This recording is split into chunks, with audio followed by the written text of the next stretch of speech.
இன்றைய சூழ்நிலையில் எந்த குழந்தைகள் பணம் கேட்டாலும் அந்த பணம் இல்லைன்னு சொன்னால் உடனே ஜஸ்ட் 500 தானே, ஜஸ்ட்டு 1000 ருபீஸ் தானே அப்படிங்கிற வார்த்தைகளை தான் அதிகமாக பயன்படுத்துகிறாங்க. இந்த மாதிரி சூழ்நிலைகள் ஏன் உருவாகிறது? இப்படி அவர்கள் அந்த பணம் சார்ந்த நுண்ணறிவை பெறாவிட்டால் அவர்களுடைய பணத்தினுடைய மதிப்பு அவர்களால் புரிந்து கொள்ள முடியாமல் அது நாளடைவில் வீணடிக்கப்படுகிறது. பல பெற்றோர்கள் குழந்தை பருவத்தில் அவர்களுக்கு வேண்டியதை கடன் வாங்கி கொடுத்து, அதாவது கடன் பெற்று அவர்களுடைய ஆசையை நிறைவேற்றி விடுகிறார்கள். அது பின்னாளில் அந்த குழந்தை பெரியவனாகி, அதாவது ஒரு 10th படிக்கும் பொழுதும் கூட, அல்லது +2 படிக்கும் பொழுதும் கூட, அல்லது கல்லூரி படிக்கும் பொழுதும் கூட அவர்கள் கேட்கும் அந்த பொருளை வாங்கி கொடுக்கவில்லை என்றால் பல நேரங்களில் தவறான முடிவெடுத்து விடுகிறார்கள். பல நேரங்களில் அது பெற்றோர்களுக்கு மிகப்பெரிய ஒரு சங்கட்டத்தையும் பிரச்சனையும் உருவாக்கி விடுகிறார்கள். இதை நாங்கள் என்ன சொல்கிறோம்னா, குழந்தைகளுக்கு ஏற்படக்கூடிய ஃபினான்ஷியல் ரிட்டார்டேஷன் பிஹேவியர் என்று சொல்கிறோம். அதாவது பணம் நிதி சார்ந்த பின்னடைவு நடத்தைகள்னு சொல்கிறோம்.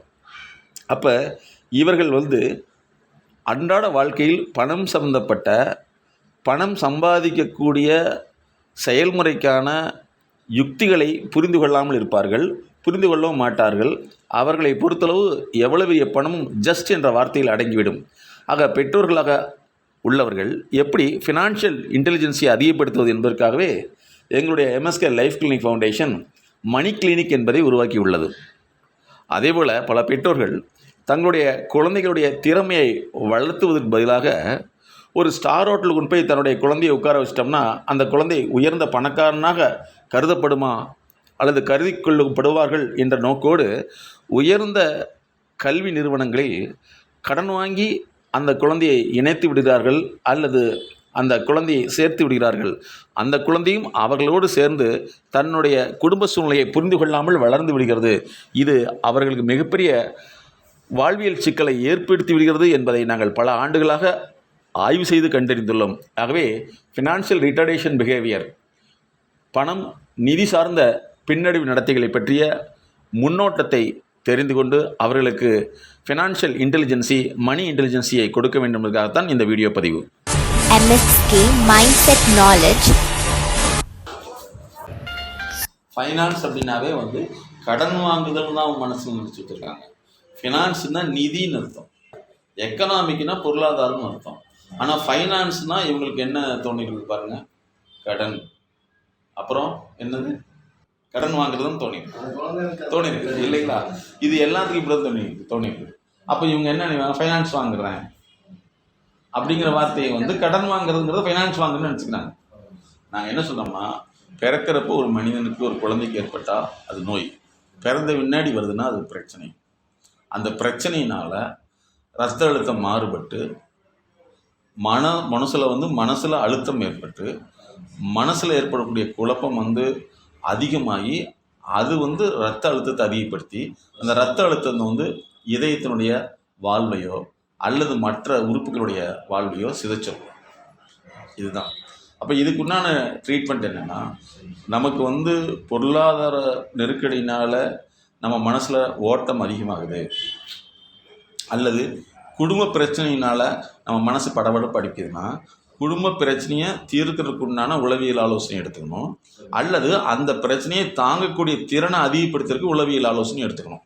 இப்போ எனக்கு பொருளாதார பிரச்சனை தான் அதிகமாக இருக்குது, பொருளாதார பிரச்சனைக்கு நான் என்ன செய்யட்டும் அப்படின்னு கேட்குறது கரெக்டாக, பொருளாதார பிரச்சனையை எப்படி கையாளுவதுங்கிறத கேட்குறது கரெக்டாக. அப்போ அந்த பொருளாதார பிரச்சனையை கையாளுவதற்கு உண்டான நடைமுறை ஆலோசனையும் நடைமுறை செயல்முறையும் தான் பணக்காரங்கள் எடுத்து ஜெயிக்கிறாங்க. நம்ம என்ன நினைக்கிறோம்னா, பொருளாதார பிரச்சனைனாவே கடன் வாங்கி அதை சரி பண்ணிக்கலாம்னு நினைக்கிறோம். ஆக்சுவலாக பொருளாதாரத்தில் நெருக்கடி ஏற்படுதுன்னா அதை சம்பாதிக்கிற திறனை அதிகப்படுத்தணுமே தவிர கடன் வாங்குகிற திறனை அதிகப்படுத்தக்கூடாது. ஆனால் பெரும்பாலும் நம்ம கடன் வாங்குகிற திறனத்தை அதிகப்படுத்துகிறோம், கடன் ஆலோசனைன்னு தான் வாங்குகிறோம், உழைப்பு ஆலோசனை வாங்குறது கிடையாது. உழைப்பு ஆலோசனை வேற, கடன் வாங்குறதுக்கு ஆலோசனை வேற. அதனால தான் உழைப்பு ஆலோசனை பண்ணக்கூடியவங்க, உழைப்பை பெருக்கத்துக்கு உண்டான ஆலோசனை பண்ணக்கூடியவங்க தேடக்கூடிய தன்மை, அந்த அறிவு பெரும்பாலான சாமானிய மக்களுக்கு இல்லை. அதனால் நீங்கள் பண நெருக்கடி வருது அப்படின்னா அந்த நெருக்கடியை கையாளுவது எப்படி, அல்லது அந்த நெருக்கடியை சமாளிப்பது எப்படி, அந்த நெருக்கடியை வந்து எவ்வாறு கடந்து செல்லுங்கிறது தான் உளவியல் ரீதியான வழிகாட்டல், ஆலோசனை. அதனால் ரொம்ப வந்து நெருக்கடி ஏற்பட்டுச்சுன்னா அதிலிருந்து வெளியில் வரக்குண்டான உளவியல் சிகிச்சை.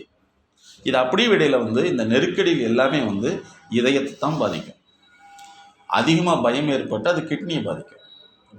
அதிகமான வந்து பீதி, அச்சம், நாளைக்கு என்ன ஆகுமோ அப்படிங்கிற எதிர்பார்ப்பு சார்ந்த கவலை இருந்துச்சுன்னா இதயத்தை பாதிக்கும் இல்லைங்களா. இந்த ரெண்டும் மாறி மாறி வரலைன்னா ஸ்ட்ரோக் ஃபார்ம் ஆகும்.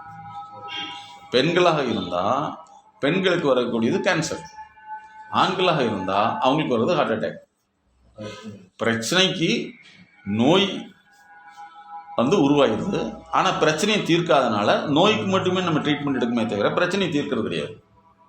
இது வந்து சாமானிய மக்களுக்கு தெரியாது, இது வந்து எப்போவுமே தெரியாது. அதனால தான் வந்து என்னென்னா குடும்ப பிரச்சனையை கையாளுவது, ஃபேமிலி மேனேஜ்மெண்ட்டுன்னு எங்கே நீங்கள் போய் கன்சல்டிங் எடுத்திருக்கீங்க?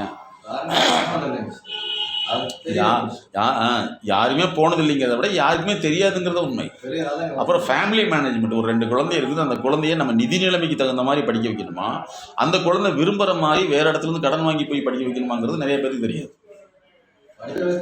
படிக்க வைக்கணும் கடமை. அது எந்த படிப்பு வைக்கணும்? நீங்கள் வந்து சாமானிய லெவலில் இருந்துட்டு அவனுடைய படிப்பு திறமையின் மூலமாக வந்து ஒரு ஆக்ஸ்போர்ட் யூனிவர்சிட்டிக்கு போனான்னா அது 8. அதெல்லாமல் வந்து வேற ஒரு பெரிய ஸ்கூலில் கொண்டு போய் பெரிய காலேஜ் சேர்த்துட்டு கடன் வாங்கி சேர்த்துறது அது திறமை கிடையாது, அது பெருமை. அப்போ ஒரு குழந்தை வந்து எனக்கு தெரிஞ்ச நிறைய பேர் இருக்காங்க, சாமானிய கை ஸ்கூலில் படிச்சுட்டு அந்த ஸ்கூல்ல இருந்து படித்து முன்னாடி போய் அந்த ஸ்கூல் மூலமாகவே வந்து அல்லது வேறொரு நிறுவனம் இவங்களை எடுத்துக்கொண்டு போய் படிக்க வச்சு பெரிய அளவு படிப்பு. நிறைய பேர் அந்த படிப்பு திறமை இல்லாதவர்களை வந்து பணத்தை கொடுத்து வேறொரு பெரிய ஸ்கூலில் சேர்த்தனாலோ பெரிய காலேஜில் சேர்த்தனாலோ வேலை கிடைக்கும்னு நினச்சி அந்த குழந்தை அந்த உலகத்தை பார்க்கல ஜாலியாக என்ஜாய் பண்ணிட்டு கடைசியில் லைஃப்பில் லாஸ் ஆகும். அப்போ அந்த குழந்தைகளுக்கான விழிப்புணர்வும் பெற்றோருக்கான விழிப்புணர்வும் ரொம்ப ரொம்ப அவசியம். அதுதான் நாங்கள் சொல்லிட்டு வரோம். நான் என்ன சொல்றேன்னா, அந்த வண்டி தான் வேணும்னு ஆசைப்படுது, அந்த கார் தான் வேணும்னு ஆசைப்படுது. அதற்கு என்னென்ன பொருளாதாரத்தை யார் கொடுக்குறான்? கடமைங்கிறது வேற, கடன்கிறது வேற. கடமையும் வேணாம், கடமும் வேண்டாம். ஏன்னா இப்போ நீங்கள் நினைக்கிற மாதிரி வந்து ஒரு காஸ்ட்லியான பொண்ணை கல்யாணம் பண்ணி தர சொன்னால் போய் பொண்ணு கேட்டால் தருவாங்களா? அதுக்கு மேலே இருந்தால் தான் தருவாங்க இல்லைங்களா. இதுதானே உலக இயல்பு. அப்போ அவன் விரும்புறதுங்கிறது வேற விஷயம், அவனுடைய திறமையை வச்சு அடையிறதுங்கிறது வேற விஷயம். எதை அதிகப்படுத்தணும்? விருப்பத்தை நிறைவேற்றணுமா, அவனுடைய திறமையை அதிகப்படுத்தி அதை அடையறதுக்கு உருவாக்கணுமா?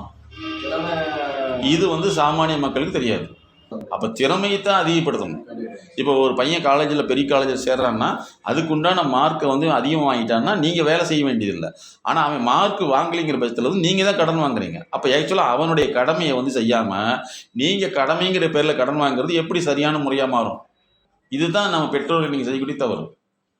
ஒரு குழந்தைய ஆசைப்படுவது தவறு கிடையாது, ஆனால் அதுக்குண்டான திறமையை உருவாக்குறது அந்த குழந்தையுடைய வேலை. அந்த குழந்தைக்கு திறமையை உருவாக்க தெரியலைன்னா திறமை சார்ந்த செயல் அறிவு, செயல் ஆலோசனை பெற்றுக்கொண்டு அதை வந்து நடைமுறைப்படுத்துறதுக்கு உண்டான ஒரு வாய்ப்பை அல்லது அறிமுகத்தை ஏற்படுத்தி பெற்றோருடைய வேலைன்னு நாங்கள் சொல்லுவோம். இல்லை எஜுகேஷனில் எங்களுக்கு நிறைய பிரச்சனைக்கு வர்றவங்க ஒரு டைப்புங்க, அவங்களாம் டெவலப்மெண்ட்டுக்கு வர்றாங்க.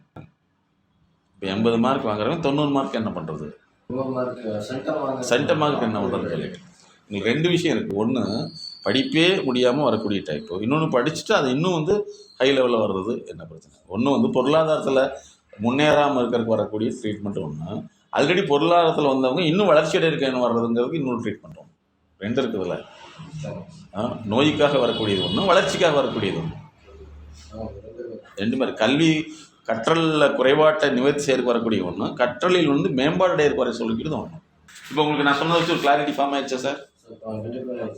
இதை நீ எல்லாரும் சொல்லுங்க, நீங்கள் இதுவாக கேளுங்க, என்ன கேள்விகள் கேட்டாலும் நாங்கள் மகிழ்ச்சிகரமாக பதில் சொல்கிறோம். ஏன்னா லட்சக்கணக்கான பேர் எங்கிட்ட இந்த கேள்வி கேட்டிருப்பாங்க, சரிங்களா. அதாவது ஆசைப்படுதல் என்பது எல்லாத்துக்கும் பொதுவான விஷயம், அடையும் திறன் என்பது எல்லாத்துக்கும் பொதுவான விஷயம் அல்ல. நாம் அடையும் திறனத்தை அதிகப்படுத்துமே தவிர ஆசையை அதிகப்படுத்துறதுக்கு உண்டான வாய்ப்புகள் கொடுக்கக்கூடாது. நான் சொல்றது ஃபாலோ பண்ண முடியுதுங்களா? அடையும் திறன் தான் தேவை. ஆசையை வந்து என்னுடைய ஆசையை நீ நிறைவேற்றுன்னு சொல்றதை இன்னைக்கு பெற்றோர்கள், நான் நல்லா படிக்கல நீ நல்லா படி. ஏன் எனக்கு படிக்கக்கூடிய திறன் குறைபாடாக இருந்தது, உன்னுடைய திறனை அதிகப்படுத்துறதுக்கு நான் எங்கே ட்ரீட்மெண்ட்டு கொண்டு போகணும், யாரை யார்கிட்ட கொண்டு போய் உனக்கு கன்சல்டன்சி கொண்டு போன விஷயம் தெரிய மாட்டேங்குதுல்வா இல்லைங்களா? அதனால் ஆசைப்படுதலை விட அடைவதற்குண்டான திறனை உருவாக்குறது தான் பெற்றோருடைய வேலையாக இருக்கணுமே தவிர அதெல்லாம் அந்த குழந்தை ஆசைப்படுதுன்னு சொல்லி ஃபினான்ஷியலாக, அதாவது பொருளாதார ரீதியில் அவனுக்கு சப்போர்ட் பண்ணுறது அவனுடைய திறன் குறைவு ஏற்பட்டுரும். சொல்ல முடியாத அழுத்த நினைவுகள், அடக்க முடியாத அழுகை, கட்டுப்படுத்த முடியாத கோபம், தாங்க முடியாத கஷ்டம், தன்னை யாரும் புரிந்து கொள்வதில்லை என்ற ஏக்கம், அதிகமான பயம், தூக்கமின்மை, உடல் சார்ந்த வலி, இன்னும் இது போன்று பல சிக்கல்களிலிருந்து விடுபட நாங்கள் உதவுகிறோம். MSK Mindset Knowledge. MSK Life Clinic Foundation.